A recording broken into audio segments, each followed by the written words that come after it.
In this class, we would discuss some of the important laws pertaining to US Constitution, and this has been one of the very important things that have been recently in news, and therefore it can be a possible question. Also, you can include this as a case study in your answer writing. So today we would talk about Insurrection Act, Title 10 and Posse Comitatus Act.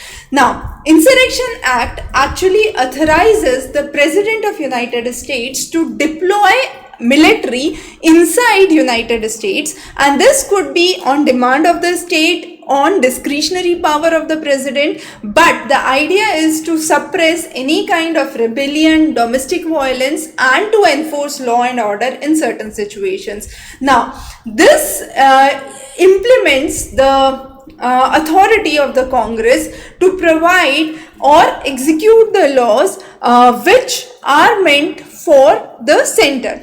Now, once this is done, the whole thing gets basically comes under the section 251 to 255 of Title 10 of the United States Code. Now, section 251 to 255 are important. We'll come on to that in a while. But before that, there is an exception to Posse Comitatus Act.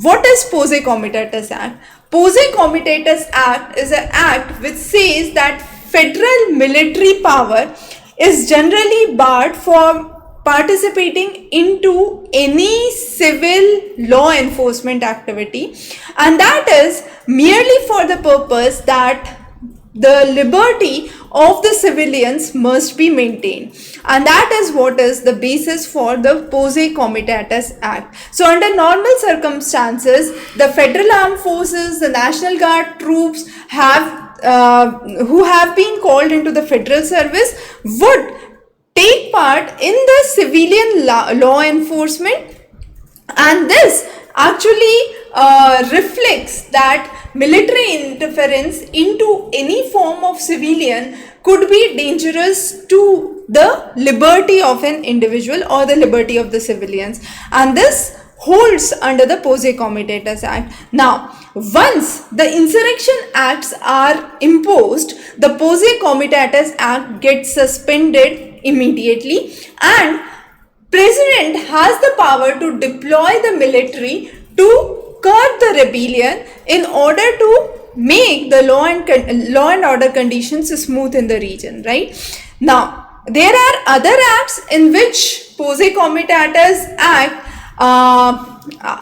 is compromised, but these are waivers, but these are for public good. For example, the Stafford Act, where military is used to respond to any natural disaster or a natural calamity. The military is used in case of public health crisis or a similar event where the restrictions are not waived for the Posse Comitatus Act, but it are definitely revoked in the case of Insurrection Act. Now, when can President invoke the Insurrection Act? So it can impose it under three grounds. The first one is the section 251.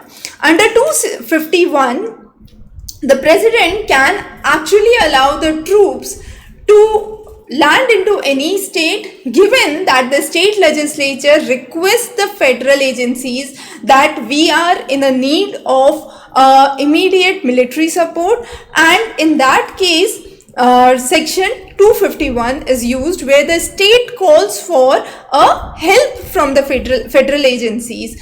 The next one is the section 252 and 253.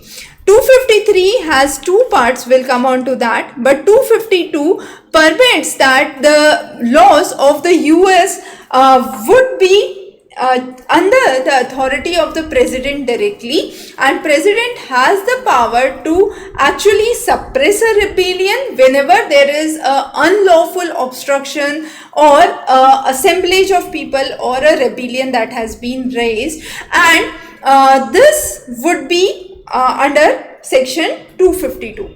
Section 253 has two components. The first component allows the military in a state to suppress any kind of domestic violence, that it is hindering the execution of the laws.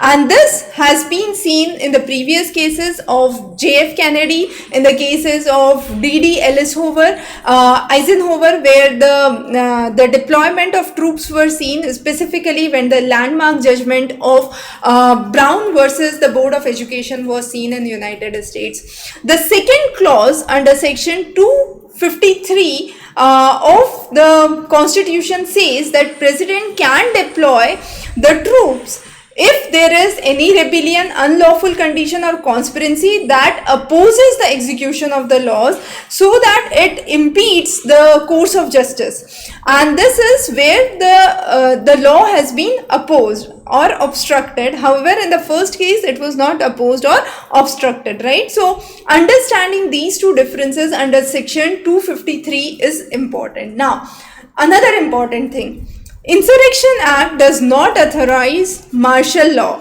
Martial law is not part of or not established by definition under the US law, and US President has no authority to declare martial law. Now, what is the difference here?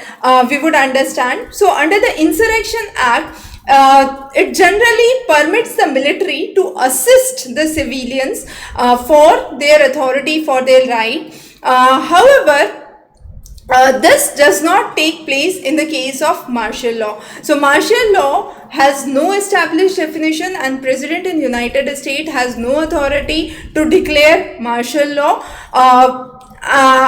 But it is generally actually understood as a phenomena where military can take over the civilians in the case of an emergency, but no such phenomena exists under the authority of President in United States. So the best that can be done is the Title 10 under the Insurrection Act, and that is again in light of the revoking of the Posse Comitatus Act. So those are some of the important terms that you must be familiar with. We will definitely discuss more topics which are recently in news, highly important for your upcoming mains. So stay tuned. Have a great day ahead.